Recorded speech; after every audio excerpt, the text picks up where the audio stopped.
जय हिंद, वंदे मातरम। साथियों, Bihar police driver की नई भर्ती 2025 के लिए आज आपका प्रैक्टिस सेट नंबर 4 चलेगा। इससे पहले साथियों, आपका जो भी प्रैक्टिस सेट छूटा हुआ है इसके लिए अलग से प्लेलिस्ट बना हुआ है।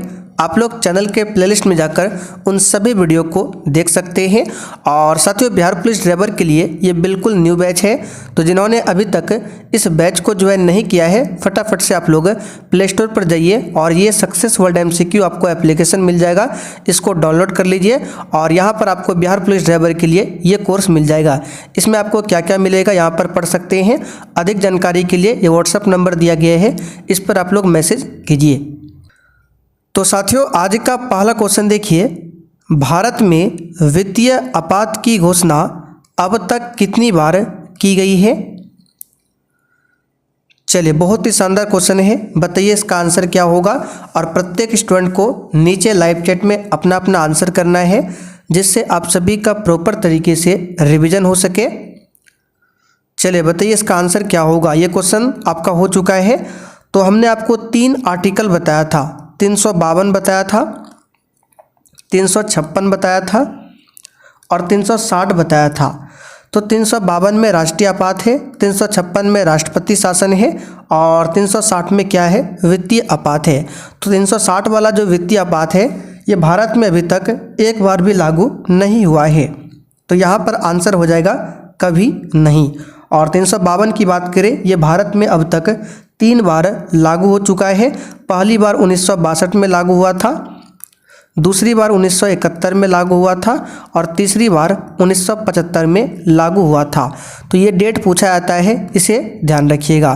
356 की बात करें तो राज्य में राष्ट्रपति शासन लागू किया जाता है 356 के तहत में। चलिए दूसरा क्वेश्चन देखिए, राष्ट्रपति के निर्वाचन में कौन भाग लेता है? ये क्वेश्चन भी पिछले वाले क्लास में आपका हो चुका है। अगर आप लोग रेगुलर क्लास को देखते हैं तो बिल्कुल आराम से आंसर कर सकते हैं। और साथियों, इस बार आपको सच में बिहार पुलिस ड्राइवर में भर्ती चाहिए तो आप लोग अभी से तैयारी में लग जाइए और रेगुलर क्लास को अटेंड कीजिए। और जो भी क्लास का नोट्स दिया जा रहा है, जो भी PDF है आंसर के साथ, ये सभी आपको बैच में दिया जा रहा है। और जो भी प्रश्न के साथ एक्स्ट्रा क्वेश्चन को बताते हैं, पूरा लिखा हुआ आपको नोट्स दिया जा रहा है। तो राष्ट्रपति के निर्वाचन में कौन कौन भाग लेता है? तो संसद के दोनों सदन यानी लोकसभा एवं राज्यसभा के निर्वाचित सदस्य प्लस विधानसभाओं के निर्वाचित सदस्य राष्ट्रपति के निर्वाचन में भाग लेते हैं। तो यहाँ पर C वाला ऑप्शन आपका सही जवाब है, दोनों। तीसरा क्वेश्चन, तिलैया परियोजना किस नदी पर स्थित है? तो प्यारे साथियों, तिलैया परियोजना जो है ये आपका बराकर नदी पर स्थित है। किस नदी पर है? बराकर नदी पर। और भी परियोजना है जैसे कि दुलहस्ती परियोजना, याद रखिएगा, जो भी इम्पोर्टेंट आपको बता देते हैं। दुलहस्ती परियोजना हो गया, सलाल परियोजना, बगलिहार परियोजना, ये सभी किस नदी पर है? तो चिनाब नदी पर। एक पूछा जाता है पोंग बांध, ये किस नदी पर है? तो याद रखिएगा, व्यास नदी पर है पोंग बांध। सरदार सरोवर बांध, ये अक्सर पूछा जाता है, ये किस नदी पर है? तो ये नर्मदा नदी पर है सरदार सरोवर बांध। तो ये जो हम एक्स्ट्रा क्वेश्चन बता रहे हैं ये सब आपको नोट्स में लिखा हुआ मिल जाएगा। चलिए क्वेश्चन नंबर देखिए 4, बिहार में द्वैध शासन की शुरुआत किस अधिनियम द्वारा की गई थी?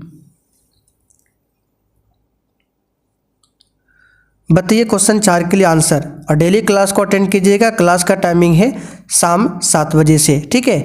और इसके साथ आपको शाम 7:30 बजे की क्लास को भी देखना है। ये आपका साइंस का क्लास है 7:30 बजे।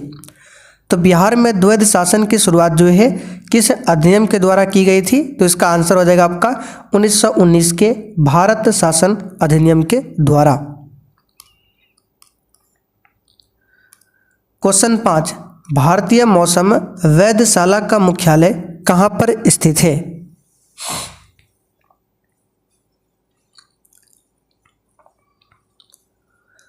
तो साथियों, भारतीय मौसम वेधशाला का मुख्यालय जो है ये आपका पुणे में स्थित है। कहाँ पर है? पुणे में।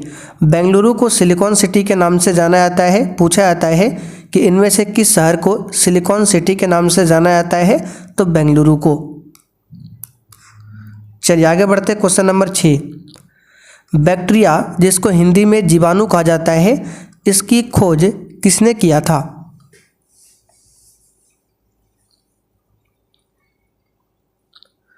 इसका आंसर है ल्यूवेनहॉक ने। बैक्टीरिया की खोज किसने किया था? ल्यूवेनहॉक ने किया था। और वायरस का खोज पूछे, वायरस यानी कि विषाणु की खोज किसने किया था?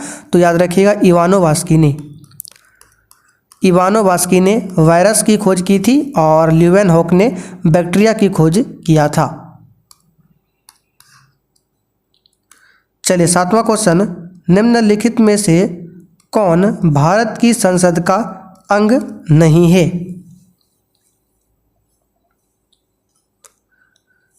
चलिए बताइए इनमें से कौन भारत की संसद का अंग नहीं है। तो देखिए संसद की बात करें तो संसद के 3 अंग होते हैं। कौन कौन होते हैं? तो राष्ट्रपति होते हैं, लोकसभा होते हैं, राज्यसभा होते हैं। तो देखिए राष्ट्रपति, राज्यसभा, लोकसभा ये संसद के अंग हैं, जबकि लोकसभा अध्यक्ष ये संसद का अंग नहीं है। यहाँ पर ए ऑप्शन आपका सही आंसर है। और वर्तमान में लोकसभा के अध्यक्ष कौन है? ओम बिरला है। और वर्तमान में आपका 18वीं लोकसभा चल रहा है। चलिए क्वेश्चन नंबर देखिए 8। कैमूर के पठार में किन चट्टानों की विशेषता पाई जाती है? सही आंसर है बलुआ पत्थर की विशेषता पाई जाती है कैमूर के पठार में। चलिए आगे बढ़ते हैं। वर्ष 2011 की जनगणना के अनुसार भारत की जनसंख्या वृद्धि दर कितने प्रतिशत है?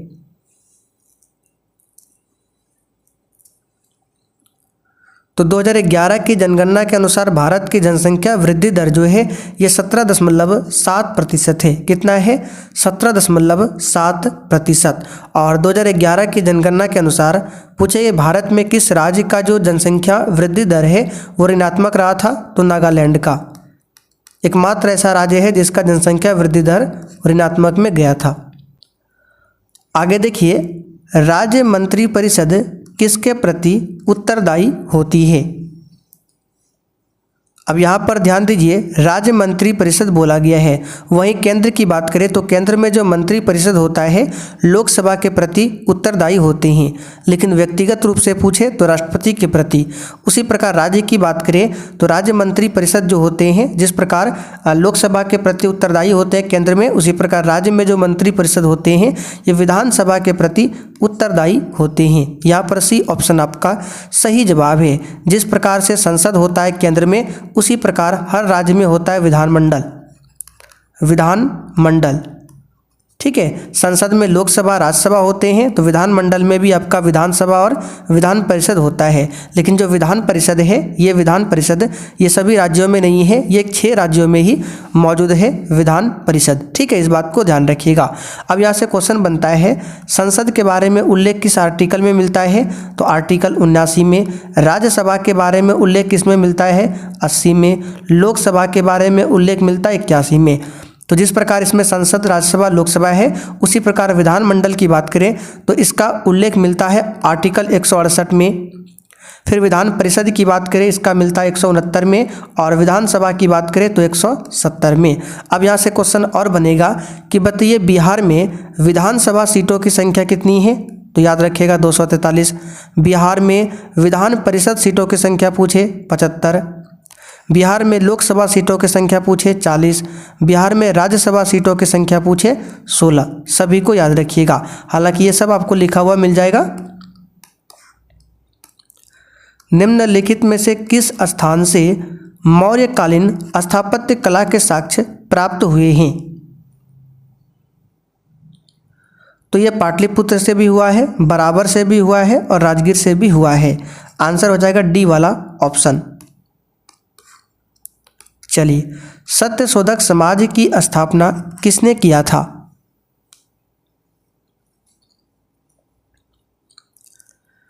तो साथियों, सत्यशोधक समाज की स्थापना जो है 1873 में ज्योतिबा राव फुले ने किया था। दयानंद सरस्वती की बात करें तो इन्होंने 1875 में आर्य समाज की स्थापना किया था। दयानंद सरस्वती ने ही वेदों की ओर लौटो का नारा दिया था। वेदों की ओर लौटो का नारा किसने दिया था? स्वामी दयानंद सरस्वती ने। इनकी पुस्तक याद रखिएगा, सत्यार्थ प्रकाश। सत्यार्थ प्रकाश किसकी पुस्तक है? तो दयानंद सरस्वती की। इनके बचपन का नाम क्या था? तो आप लोग कमेंट करके बताइए, दयानंद सरस्वती के बचपन का नाम क्या था? आत्माराम पांडुरंग की बात करें, इन्होंने 1867 में बम्बई में प्रार्थना समाज की स्थापना किया था। सभी को ध्यान रखिएगा। बॉक्साइट निम्न में से कहाँ पाया जाता है? फिर से रिपीट कर देते हैं, 7:30 बजे की क्लास को बिल्कुल भी मिस नहीं करना है। इसमें आपका साइंस होता है, ठीक है। बिहार पुलिस और बिहार पुलिस ड्राइवर दोनों के लिए है शाम 7:30 बजे की क्लास। तो साथियों, बॉक्साइट जो है ये आपका उड़ीसा, आंध्र प्रदेश, छत्तीसगढ़, झारखंड, इन सभी स्थान पर पाया जाता है। तो सबसे अधिक मात्रा की बात करें तो उड़ीसा हो जाएगा यहाँ पर बी ऑप्शन। निम्नलिखित में से कौन सा हड़प्पा स्थल गुजरात में स्थित नहीं है?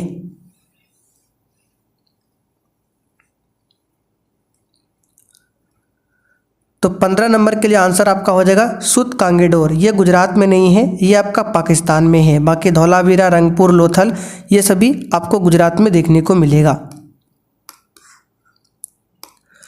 सोडियम बाइकार्बोनेट को किस नाम से जाना जाता है?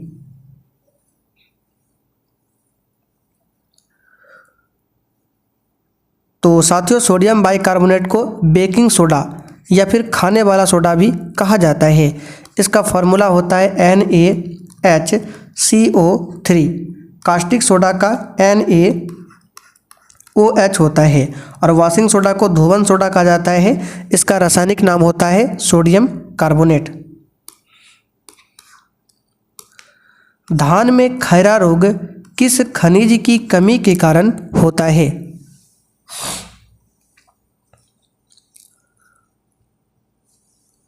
आंसर है जिंक की कमी के कारण धान में खैरा रोग होता है। आलू में भी एक रोग होता है ऑक्सीजन की कमी से, क्या है? Black heart. तो अगर आपसे पूछे ब्लैक हार्ट रोग किस फसल से संबंधित है? आलू। किसकी कमी से?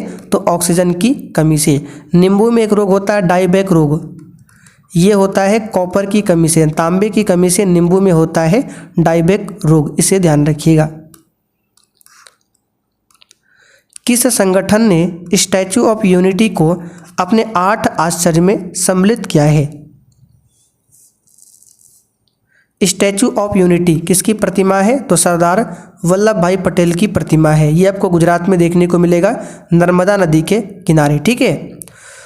तो स्टैचू ऑफ यूनिटी जो है इसको अपने 8 आश्चर्य में किसने सम्मिलित किया है? तो संघाई सहयोग संगठन, जिसको शॉर्ट में बोला जाता है SCO।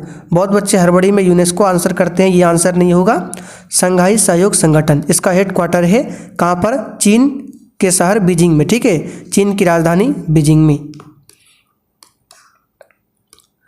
मोहिनीअट्टम किस राज्य का शास्त्रीय नृत्य है?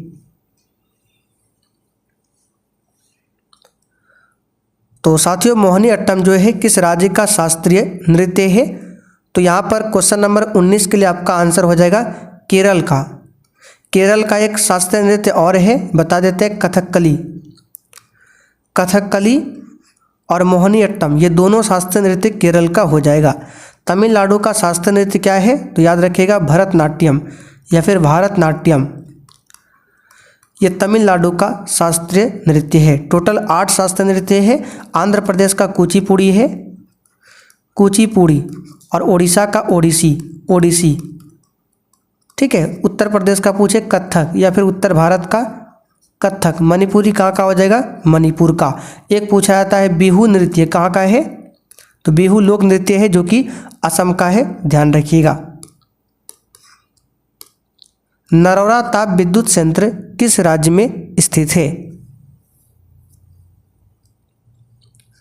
तो यहां से भी 4-5 क्वेश्चन बताते हैं, ध्यान से सुनिएगा। तो नरौरा ताप विद्युत संयंत्र आपको उत्तर प्रदेश में देखने को मिलेगा। और अगर आपसे पूछे तारापुर परमाणु कहाँ पर है? तारापुर परमाणु विद्युत संयंत्र, तो ये महाराष्ट्र में है। कर्नाटक की बात करें तो यहाँ पर आपको देखने को मिलेगा कैगा परमाणु संयंत्र, कहाँ पर है? कर्नाटक में। रावत भाटा पूछे कहाँ पर है? रावत भाटा परमाणु ऊर्जा संयंत्र राजस्थान में है।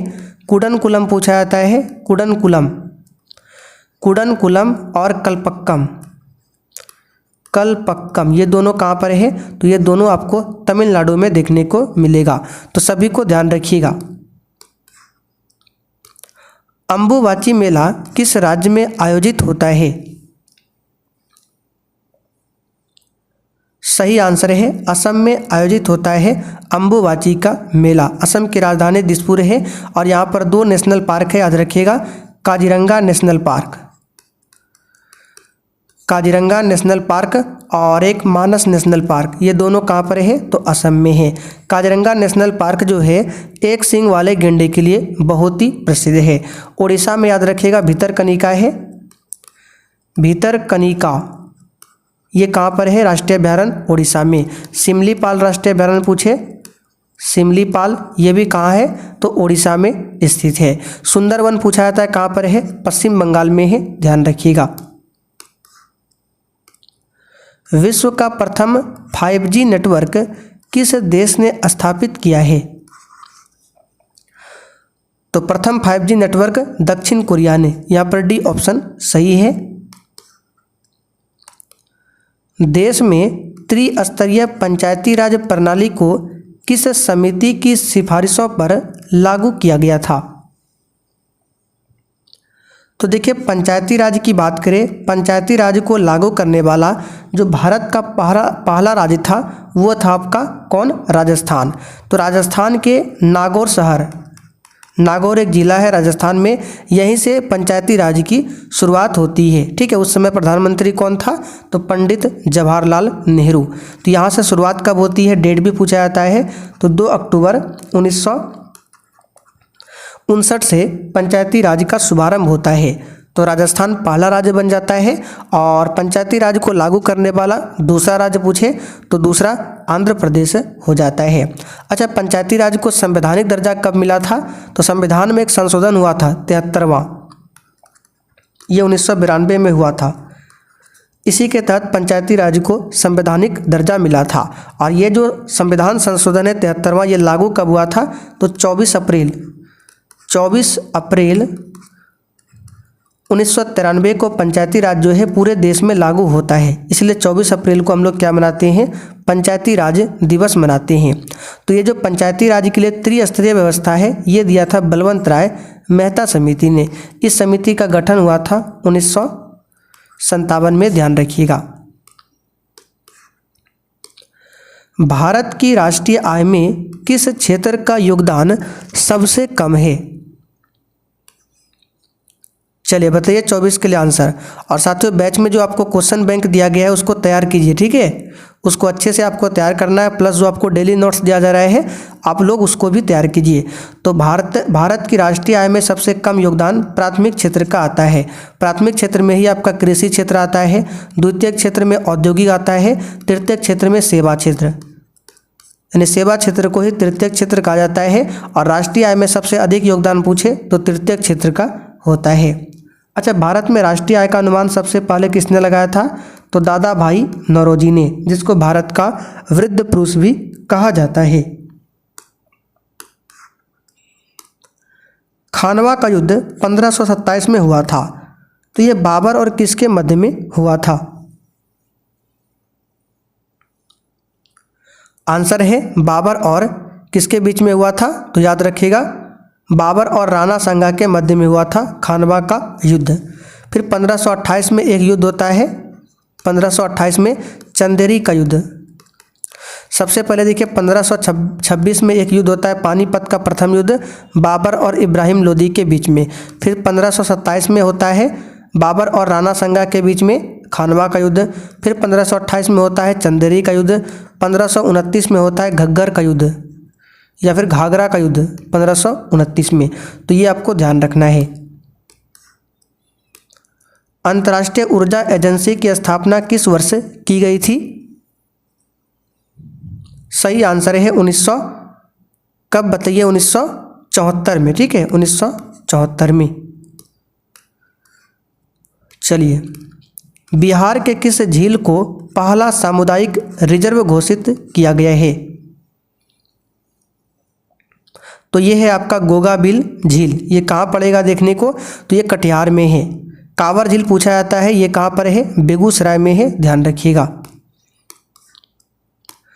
नरसिम्हन समिति का संबंध निम्नलिखित में से किससे है? तो यह है बैंकिंग क्षेत्र से। सुंदरवन को किस वर्ष विश्व विरासत स्थल सूची में घोषित किया गया? अभी हमने थोड़ी देर पहले आपको बताया था सुंदरवन किस राज्य में देखने को मिलेगा, तो पश्चिम बंगाल में, और इसको 1987 में विश्व विरासत स्थल में घोषित किया गया। कवक का अध्ययन किसके अंतर्गत किया जाता है? तो साथियों, कवक का अध्ययन जो है ये आपका माइकोलॉजी कहलाता है, और शैवाल का अध्ययन पूछे तो फाइकोलॉजी। इसके लिए ट्रिक याद रखिएगा, सफाई और कमाई। तो क से कवक हो गया, माई से माइकोलॉजी, स से शैवाल हो गया, फाई से फाइकोलॉजी। शैवाल का अध्ययन फाइकोलॉजी, कवक का अध्ययन माइकोलॉजी। अच्छा, झाड़ियों का अध्ययन क्या कहलाता है? डेंड्रोलॉजी। इसे भी ध्यान रखिएगा। तो चलिए आज के लिए इतना ही, तब तक के लिए जय हिंद।